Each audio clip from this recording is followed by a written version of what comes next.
contrat signé entre RDC et Turquie, 500 trains, est bel et bien déjà à Kinshasa. Aujourd'hui même à Lubumbashi, lancement, il y a service national. Chef d'État représenté par train.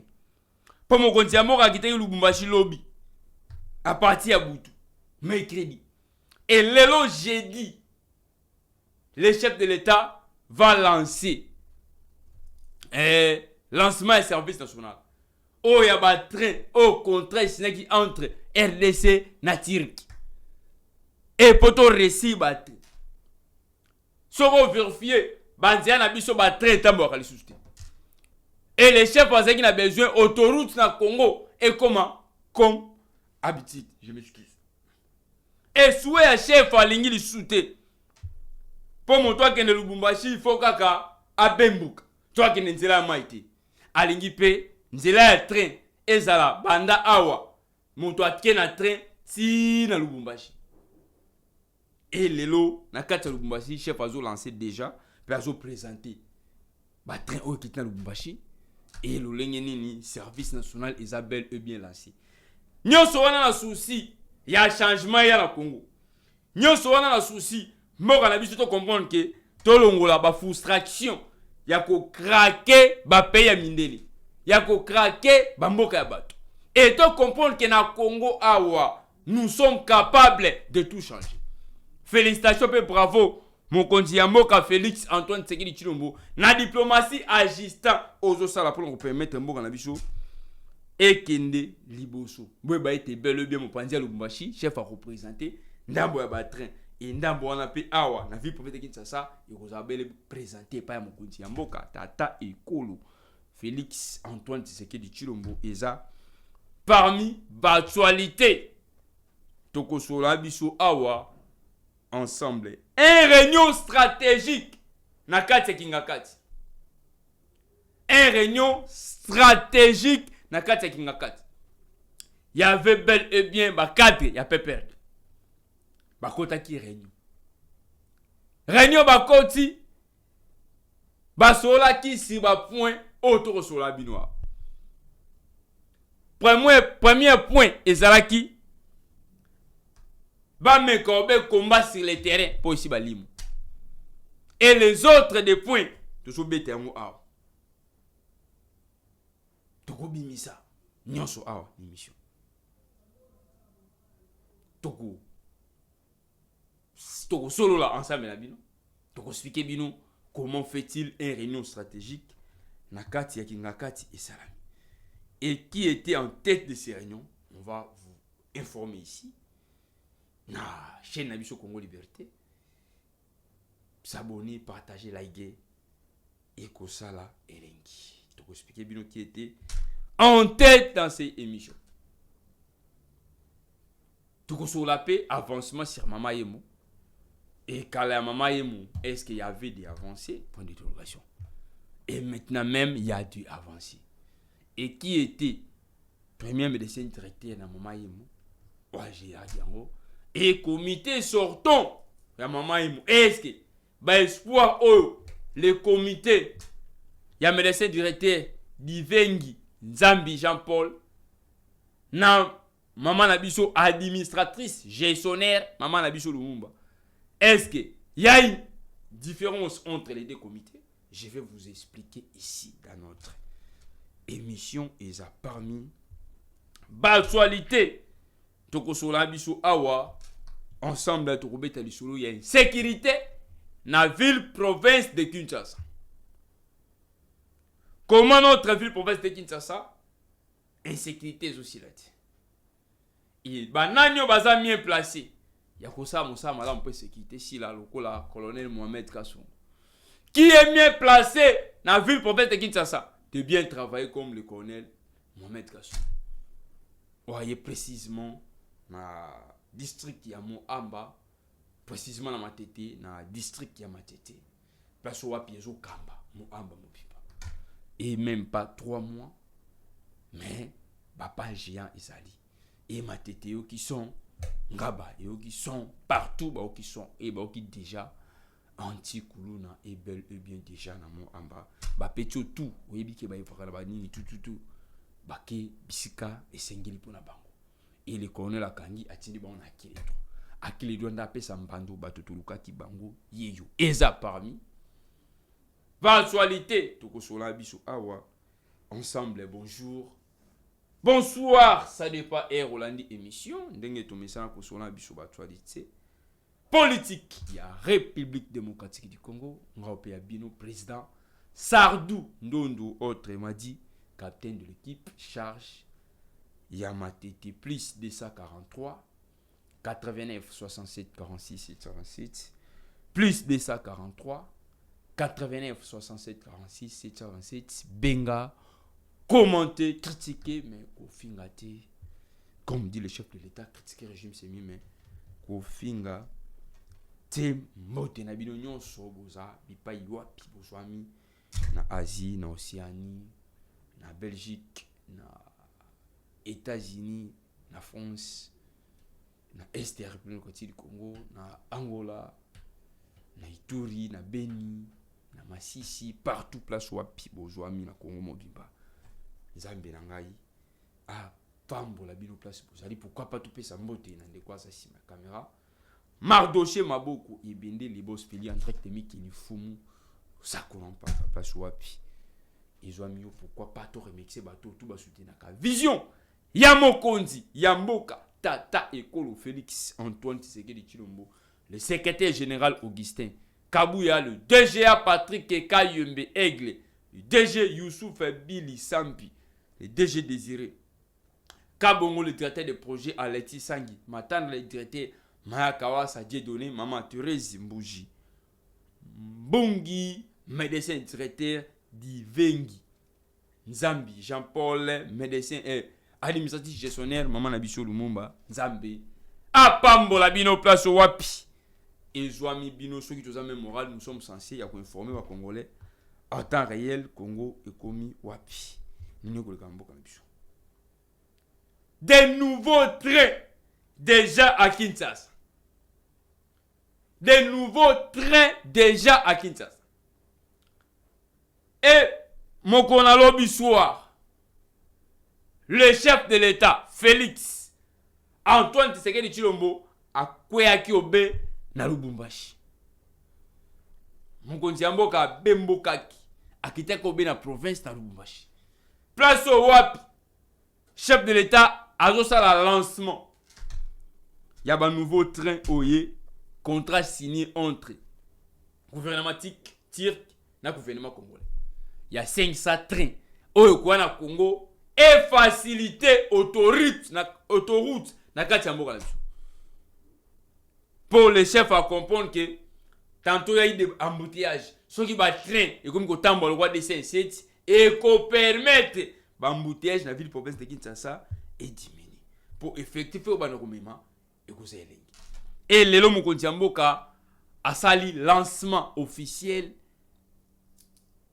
Il y a un train. A lancé service national. Na kati ya Lubumbashi. Et na Lubumbashi, ba bete le chef de l'État Maboko. Balobi, félicitations Mokonzi Mboka na effort oyo sali. Et pambate, bato bandimaka li soute train na Congo kozongaka. Et service national na kati ya Lubumbashi za lancé. Et batali volonté politique au chef de l'État. Aussi et au vie de tous pour que notre pays ait en avant Congo, ya Lumumba, Congo, ya Kimbangu, Congo, ya Kasavubu, Congo, ya Tchombe, Congo, ya Maréchal Mobutu et Congo. Il y a docteur Etienne Tshisekedi Wamulumba de res mémoire Congo. Il y a président Félix Antoine Tshisekedi Tshilombo. Ne jamais trahir le Congo. Vous allez voir le Congo nouveau. Ça c'est un Congo nouveau. Ce qui va nouveau train, un service national les a lancé dans Lubumbashi.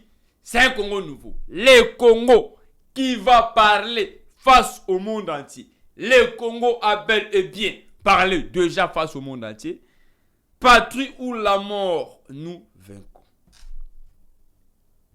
Et na kati ya Lubumbashi bato basepeli makasi na initiative kitoko mokonzi ya mboka ye na yango pamba te bato bakomaki na difficulté ya ba transport et ya ba déplacement et autres, mais vite travers ya lancement ya service national na ya présentation ya ba train et saliété ba lusha nyonso ba sepela ba sa président Félix au sommet de l'État, 144 ans de pouvoir renouvelable, 148 000 fois au bateau tout na kati ya Lubumbashi bagangi réunion macrévelute ou soit réunion stratégique na kati ya Kingakati qui était en tête dans ces réunions.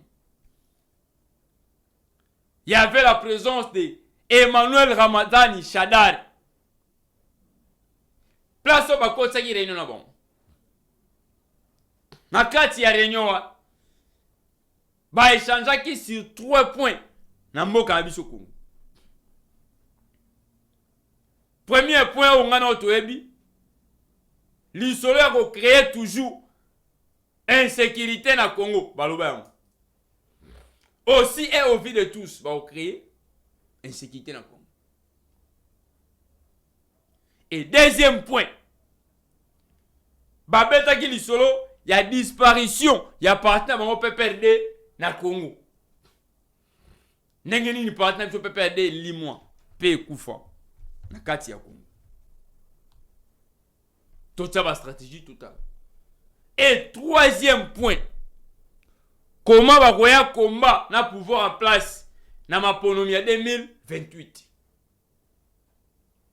Et place pas 25 ba stratégie na bango yango. Et maintenant kati ya réunion pe stratégique au Bachak. Il y avait complot contre notre pays. Si nous sommes des Congolais, bien sûr.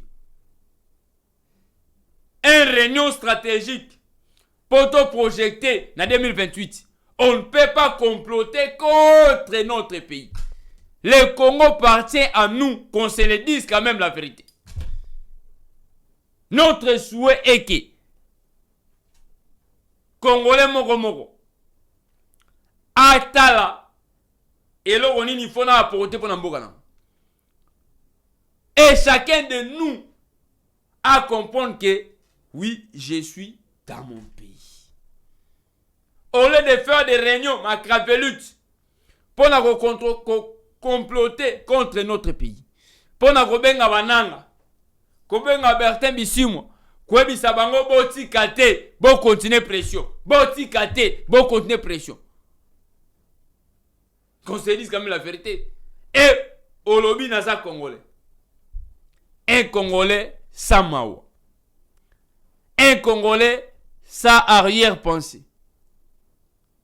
Un Congolais au atalaka bentere ego. Alimboka na ye kufa. Tango boko tinda bananga.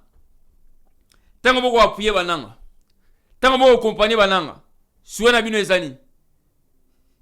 De milliers de Congolais na est bakufa. Abeti bombe. Na Goma à s'excuser. Makila Itangi. Et vous êtes là, au lieu de penser pour le changement de notre pays. Et vous pensez toujours, il y a échec, il y a quoi. Vous étiez là, au sommet de l'État pendant 18 ans. Bossali au Bénin. Est-ce qu'il y avait des réunions macravelutes contre pays et Zagidi? Il faut changer le comportement, les gens de PPRD.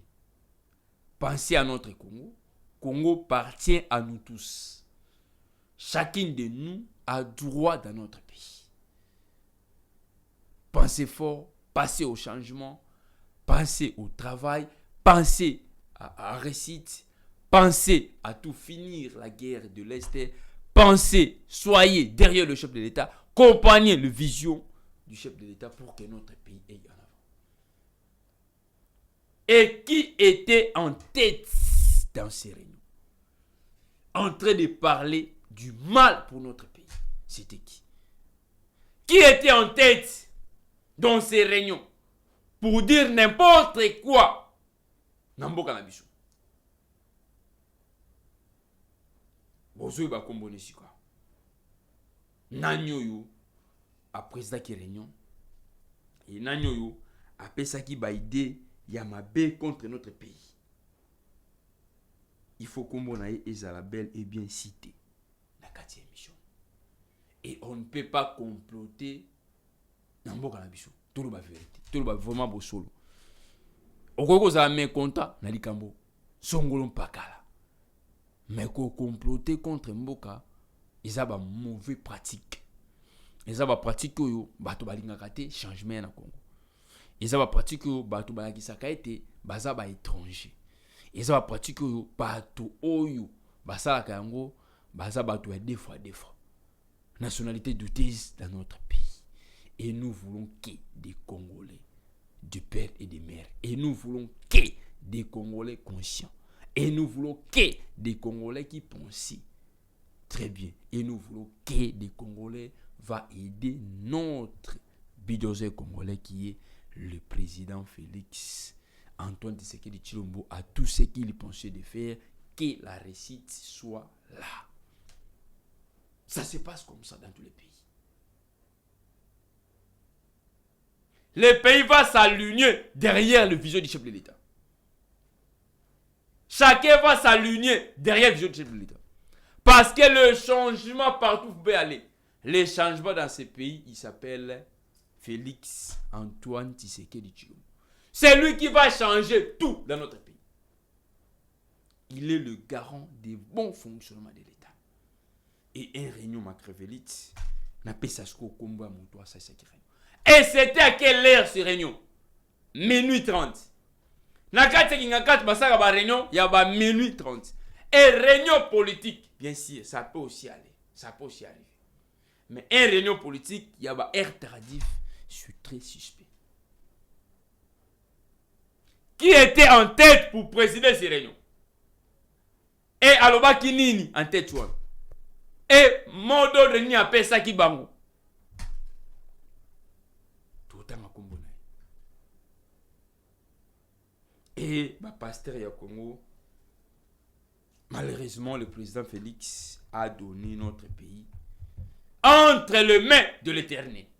Et l'Éternel a béni déjà notre pays et l'Éternel a protégé déjà notre pays. Donc, Congo, Oyabisoyo, Tobangati, Tolelati, président Félix Azawana, Moukouantombolo, Fachi, Béton, dossier ya maman Yemo.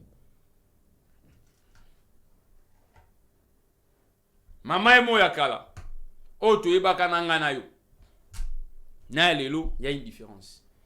Ancien comité, il y a médecin directeur au Aleki. Bazaki na frais de fonctionnement. Pendant frais de fonctionnement, mais il y avait des bavures et des détournements du jour, la nuit et le lendemain. Après nouveau comité, il y a Divengi, Zambi Jean-Paul, na madame l'administratrice, gestionnaire, maman Nabiso Lumumba. Il y a eu un changement total au sein de l'hôpital de référence de Kinshasa, ex-Maman Yemo. Quand je dis il y a une différence, il y a une différence au sein de l'hôpital de référence de Kinshasa, ex-Maman Yemo. Arrivé, il y a un médecin directeur d'Ivengi Nzambi Jean-Paul. Na administratrice gestionnaire Maman Nabiso Lumumba. Balakisi Mosala. Bakuti hôpital na ba difficulté. O ba eritaki. Na kati ba difficulté o ba eritaki. Ba yoki lisolo ya pharmapoche. Et que ba infirme ba tsaka ba kisi na poche a komi mabe ayebisi moto ezaka epa na ngai. Ba bomi pratique wana elimwa na kati ya mama yimo. Ba je wana ezaka lisusu te. Ba benda ba infirme matoi. Yo infirme soki to zuyo na pratique wana ulongo musala. Yo docteur soto zuyo na pratique wana ulongo musala. Ba benda ba matoi et tous les infirmiers mama yimo na ba docteur ba s'aligner na vision ya médecin directeur Divengi Nzambi Jean-Paul. Ba tika ko sa ba joa. Alanga Nzembo Karmapa a rectifié chanson na Moussa Kitoko. Ya médecin directeur ko sala. Et bah quand ici bah nouveau lit ya labo. Bah nouveau lit moderne ya labo. Et bah li wana ekoti. 2-3 jours passés na RDC mobimba na hôpital moko déjà déjà bali ya labo bon bali moderne ya labo ola na kati ali wana na bisio e ko manse do senti nako so yimo mkongeze ki pasi moi douleur moi ni do e ko manse yo bali wa o senti blabe moi douleur ozaki nango so ola na liwa do senti nako loko donc et manse o pene bongisho na mko. Et ce sont des lits de nouvelles technologies. Nous surtout wana na fond propre. Na bokasi ya médecin directeur Divin Nzambi Jean-Paul na administratrice gestionnaire maman na biso Lumumba. Nous wana na fond propre l'hôpital parce qu'il faut de fonctionnement ils a katé. Ba côté scanner et la mammographie na kati hôpital ils a quitté. Bato balaki pendant 23 ans parce qu'il y a ça là. Et un changement total au sein du Mama Yemo, hôpital de référence de Kinshasa ex Mama Yemo. Nous wana bonne gestion, il y a médecin directeur, na administratrice gestionnaire na kati hôpital. Et numérisation na kati hôpital. Digitalisation na kati hôpital. Nous na kuluba na fond propre. Et ebele. Soki na ndiko tanga émission ko silati. Ebele. Oh, le médecin directeur Divin Nzambi Jean-Paul a sali au sein du Mama Yemo. Et à Sikawa, tout qu'on rappelait, Mokonzi Yamboka, Tata Ekolo Félix, toi c'est qui dit Jumbo. Mama Yemo a paravé dans le fond de fonctionnement, mais a ressuscité. Quota dossier à Mama Yemo, chef de l'État. Frais de fonctionnement et quota à Mama Yemo. Awa train de vie à l'institution Zokita. Tous les restes, bon, on va député. Mama Yemo a frais de fonctionnement.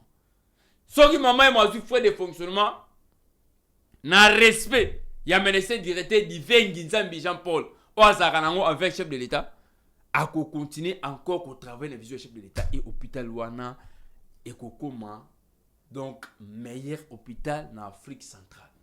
Pas m'battre à un projet qui tout, oh, azo pensé pour l'hôpital, azo mérité vraiment frais de fonctionnement. Félicitations, le médecin directeur. Divin Nzambi Jean-Paul, félicitations administratrice gestionnaire maman Nabiso Lumumba na Mosa Kitoko bozusa la wapi au sein ya maman Yembo. Insécurité na ville province de Kinshasa.